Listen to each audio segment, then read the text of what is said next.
Hello বন্ধুরা, welcome to তনুর সংসার। আজকে চায়ের জলটা চাপিয়েই আগে আলু ডিমটা সেদ্ধ করতে বসিয়ে দিয়েছি, কারণ আজকে ওদের দুজনকেই ভাবছি একটু স্যান্ডউইচ করে দেব। কৌশিককে রুটি তরকারি দিলে নিয়ে যেত ঠিকই, কিন্তু বাবান আবার নিত না। তার জন্য দুজনকে আলাদা আলাদা করে আবার টিফিন বানাতে হতো। আর আমি আজকে শরীরের জন্য অফিস আর যাব না, ছুটি নিয়েছি। তাই ভাবলাম একসঙ্গে হয়ে গেলে একটু তাড়াতাড়ি রেস্টও নিতে পারবো এরা বেরিয়ে গেলে। দাঁড়াও, এদিকে ছোটটাকে একটু জল দিয়ে আসি। ঘুম থেকে উঠে হাজারবার বলেছি জল খাবি, কিন্তু মোটে অভ্যাসটা গঠন করে না। এদিকে দেখো বাইরে কি সুন্দর একটা মিষ্টি রোদ উঠেছে। পুজোর আগে আগে এই রোদটা আমার ছোটবেলার কথা মনে পড়িয়ে দেয় জানো। কারণ এই রোদ যখনই উঠতো, মাকে দেখতাম আলমারি থেকে মায়ের শাড়ি জামা কাপড় বার করে রোদে দিত। কি সুন্দর ন্যাপথলিন মাখা এই মিষ্টি গন্ধটা আমার আজও মনে পড়ে। আর আমরা ছিলাম জানো পাহারাদার, ওই শাড়ি জামা কাপড়গুলোর ওপরে যাতে কোনো কাক পাখি না বসে, তাই জন্য দুই বোনে লাঠি নিয়ে বসতাম কাক পাখি তাড়ানোর জন্য। সেসব দিনগুলো কত তাড়াতাড়ি যেন জীবন থেকে চলে গেল। দাঁড়াও, কৌশিককে চাটা দিয়ে আসি। এদিকে চাটা দেওয়ার পরে একটা কাণ্ড ঘটেছে। হঠাৎ করে মনে পড়েছে আজকে একাদশী। আর এমন সময় মনে পড়েছে হাতে সময় খুব কম। জানি না আজকে যদি অফিস যেতাম তাহলে কি ঘটনাটাই না ঘটতো। যেহেতু আজকে অফিস যাব না, ওই জন্য তাড়াহুড়ো করে ওর ডালিয়াটা চাপালাম দুপুরে লাঞ্চে অফিসে দেব বলে। যেহেতু হাতে কম সময় ছিল, তাই জন্য একসঙ্গে সব ধুয়ে আজকে একেবারে চাপিয়ে দিলাম। সঙ্গে একটু আলুর টুকরো, একটু কাঁচা লঙ্কা আর বাকি প্রয়োজনীয় তেল মশলা ঝাল দিয়ে ডাইরেক্ট প্রেশার কুকারে চাপিয়ে দিয়েছি। দাঁড়াও, এদিকে আলু ভাজাটাও চাপিয়ে দিয়েছি, সেটাও প্রায় হয়ে এসছে। অন্যান্য দিন এই একাদশীর দিনগুলোতে আমি আগের দিন রাত্রেই ছোলা বা এরম ধরনের কিছু ভিজিয়ে রাখি, যাতে সকালবেলা ব্রেকফাস্টে সেটা দেওয়া যায়।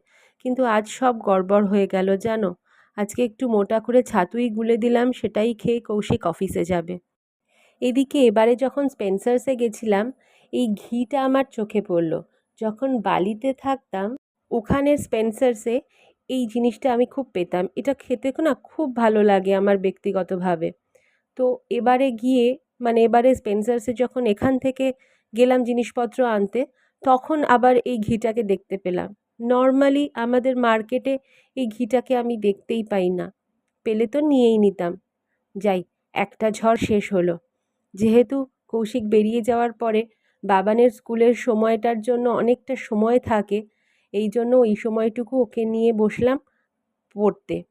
সামনেই হাফ ইয়ারলি পরীক্ষা। ওর কতটা টেনশন হয় আমি তো জানি না, তবে ওর পরীক্ষা এলেই আমার যেন হাত পা ঠান্ডা হয়ে যায়। মনে হয় যেন আমিই পড়তে বসেছি আর আমিই বোধহয় এক্সামে দেব।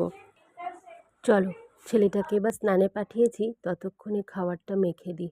নয়তো এই স্কুল যাওয়ার সময়টা যদি দেরি করে দেয় টিভি দেখতে দেখতে খেতে খেতে, তাহলে মুশকিল হয়ে যাবে, গাড়ি এসে ফিরে যাবে।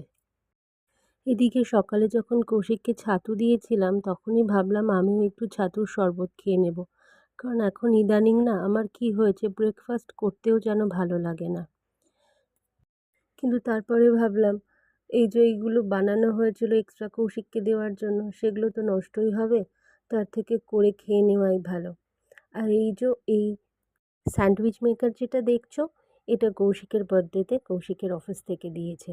আমারটা ছিল কিন্তু ছোট, ওখানে একটা একটা করেই হতো, কিন্তু এখানে বেশ দুটো একসঙ্গে স্যান্ডউইচ তৈরি করা যায়।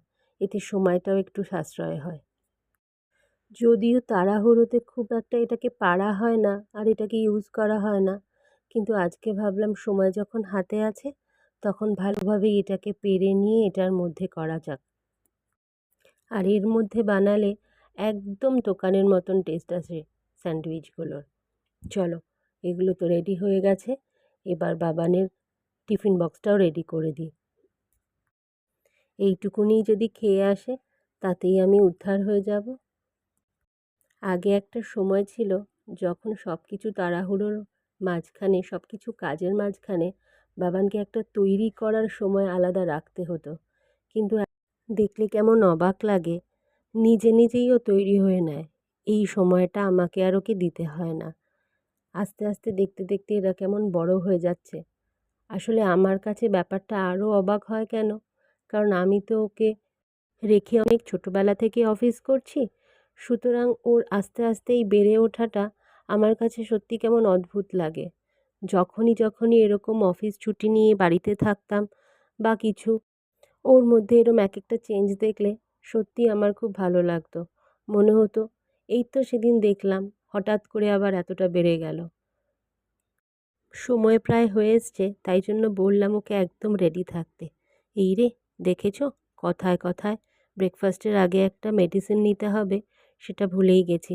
দাঁড়াও, চট করে আগে এটা নিয়ে নিই। আসলাম নিচে বাবানকে ছাড়তে, যাই একটু নিচ অবধি। বারণ তো করছিলই, বলল এই শরীর নিয়ে তোমাকে আর নিচে নামতে হবে না। তাও মনটা মানল না। এই যে যাচ্ছে, আবার সেই সন্ধেবেলা দেখা হবে। এতক্ষণে বাড়ির মধ্যে যা যুদ্ধ রব চলছিল, হঠাৎ করে মনে হলো যুদ্ধ শান্ত হয়ে গেছে, পুরোটাই নিস্তব্ধ। কৌশিক বেরিয়ে গেছে প্রায় 1.5 ঘন্টা হয়েছে। আসলে বাবানের স্কুলটা আমার বাড়ি থেকে একদম কাছে, তাই জন্য ওর পুল কারটা যখন থেকে আমাদের এখান থেকে নেয়, অনেক দেরিতেই আসে। আর এই দেখো, যাওয়ার সময় আমার খাবারটা রেডি করে দিয়ে গেছে। ছোট্ট একটা কুঁড়ে ঘরের শেপে এটাকে সাজিয়ে গেছে। চলো ব্রেকফাস্টটাকে শেষ করা যাক, তার সঙ্গে ভিডিওটাও এখানে শেষ করলাম। ভালো থেকো, সুস্থ থেকো, টাটা।